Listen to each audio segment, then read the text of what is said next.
মিরপুরে একটি ভাতের হোটেলের শ্রমিক শাওন হাওলাদার। আইনশৃঙ্খলা রক্ষাকারী বাহিনীর চলমান অভিযানে আটকের পর আদালতে হাজির করা হয় তাকে। দেয়া হয় ভাঙচুর ও নাশকতার মামলা। যদিও তার স্ত্রী দাবি করছেন কোনো আন্দোলন কিংবা ভাঙচুরের সঙ্গে জড়িত নন তার স্বামী। যে মারামারি হয়েছে এটি ভিডিও করছে, এই কারণে ওনারে ধরা হয়েছে। উনি বাসাতে আইতে আছে, তারপর ওনারা মোবাইল চেক করে দেখে যে ওই ভিডিওগুলো ধরে নিয়ে গেছে। বাংলাদেশে কোটা সংস্কার আন্দোলনকে ঘিরে ব্যাপক ধরপাকড় শুরু হয় মূলত ১৯শে জুলাই থেকে। দেশের বিভিন্ন স্থানে বিশেষত ঢাকার নির্দিষ্ট এলাকা ঘিরে মধ্যরাতে ব্লক রেড দিয়ে চলে গ্রেফতার অভিযান। এসব অভিযানে রাজনৈতিক নেতাকর্মী তো বটেই, শিক্ষার্থী, ব্যবসায়ী, শ্রমিক, দিনমজুর সহ আটক হয়েছেন বিভিন্ন শ্রেণী পেশার মানুষ। অনেক ক্ষেত্রেই এসব অভিযানে আটকের সময় আইনশৃঙ্খলা বাহিনীর বিরুদ্ধে মানবাধিকার লঙ্ঘনের অভিযোগও উঠেছে।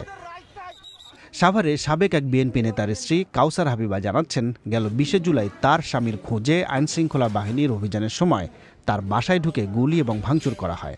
বাচ্চার একটা বল খেলে না, গেটে শুধু বলটা লাগে, ও বলে যে আমাদের গুলি করতেছে, আমাদের ককটেল ভাসতেছে। ও বলতেছিল যে আমরা কি এখন মারা যাচ্ছি ফুপি, আমাদেরকে এখন, যখন সিঁড়িতে উঠতেছিল বলে আমাদেরকে এখন গুলি করবে, আমরা কি এখন মারা যাব।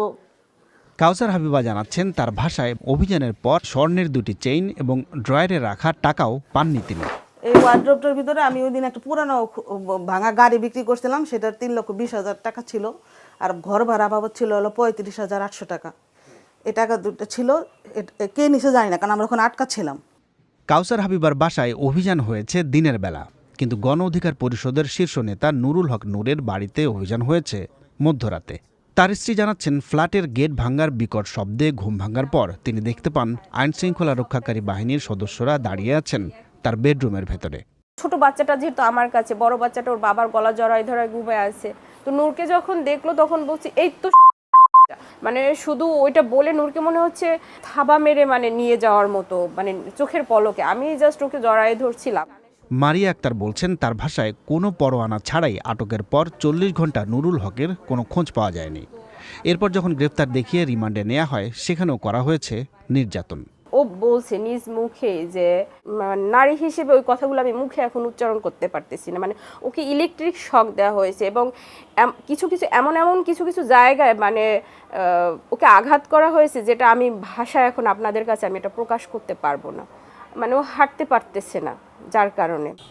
বাংলাদেশে গেল ২ সপ্তাহের অভিযানে দেশটির গণমাধ্যমগুলো আইনশৃঙ্খলা রক্ষাকারী বাহিনীর হাতে ১০,০০০-এরও বেশি আটকের তথ্য দিচ্ছে। এসব অভিযানে শুধু সাধারণ মানুষের হয়রানি নয়, বরং একই সঙ্গে মানবাধিকার লঙ্ঘনেরও অভিযোগ উঠছে আইনশৃঙ্খলা রক্ষাকারী বাহিনীর বিরুদ্ধে। বিশেষ করে নির্বিচারে এবং বিনা পরোয়ানায় গ্রেপ্তার, আটকের পর স্বীকার না করা এবং রিমান্ডে নিয়ে নির্যাতন, যার মধ্যে অন্যতম। আইনে কোথাও নাই যে কাউকে বিনা পরোয়ানায় গ্রেপ্তার করা যাবে। তো 54-এ অ্যারেস্ট করলেও এই সম্পর্কে অ্যাপিলেট ডিভিশনের একটা দিক নির্দেশনা আছে। ৩ ঘন্টার ভেতরে তার মামলা, কি মামলায় তাকে গ্রেপ্তার করা হলো এবং কি কারণ। থার্ড হইল তার নিকট আত্মীয় স্বজন, তার মনোনীত আইনজীবী, এদের সাথে দেখা করার ব্যবস্থা করে দিতে হবে। এইটা আর্টিকেল ১১১ অনুযায়ী তারা মানতে বাধ্য। That they are violating the direction of the appellate court. আইন শৃঙ্খলা বাহিনী চরমভাবে আইনের অবমাননা করতেছে এবং আরও আছে যে কোর্টে যেগুলো পাঠাইতেছে তার ভেতরে তো নাবালক আছে, সে তো জেলখানায় পাঠাইতে পারে না।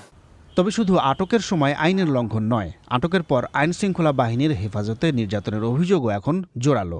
যদিও হেফাজতে থাকাকালীন আটককৃত ব্যক্তির সঙ্গে আচরণ কী হবে সেটার বিস্তারিত বলা আছে নিরাপত্তা হেফাজতে মৃত্যু নিবারণ আইনে।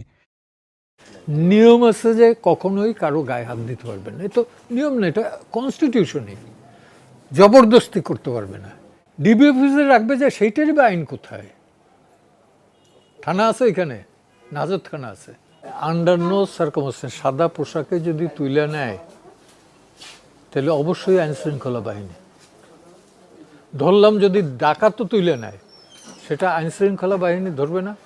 কিন্তু আইনশৃঙ্খলা রক্ষাকারী বাহিনীর বিরুদ্ধে মানবাধিকার লঙ্ঘনের অভিযোগ কেন উঠছে জানতে চাইলে পুলিশ সদর দপ্তর থেকে অবশ্য পাল্টা দাবি করা হয়, অভিযানে আইনের কোনো লঙ্ঘন হচ্ছে না। অ্যারেস্ট বা মামলা যেগুলো হচ্ছে সুনির্দিষ্ট তথ্য প্রমাণের ভিত্তিতেই হচ্ছে, এবং আমাদেরকেও একটা প্রসিডিউর মেনটেন করতে হয়, যেটি আইনের নিরিখে করতে হয়, সেইগুলোকে মেনটেন করেই কিন্তু আমরা আমাদের কার্যক্রমটি সম্পাদন করেছি। বাংলাদেশে আইনশৃঙ্খলা বাহিনীর বিরুদ্ধে মানবাধিকার লঙ্ঘনের অভিযোগ নতুন নয়, আবার অভিযোগ ওঠার পর সেটা অস্বীকারের প্রবণতাও পুরনো। কিন্তু এই অভিযোগ আর অস্বীকারের মধ্যে পড়ে ভুক্তভোগী হচ্ছেন সাধারণ মানুষের অনেকেই। তাফসির বাবু, বিবিসি বাংলা, ঢাকা।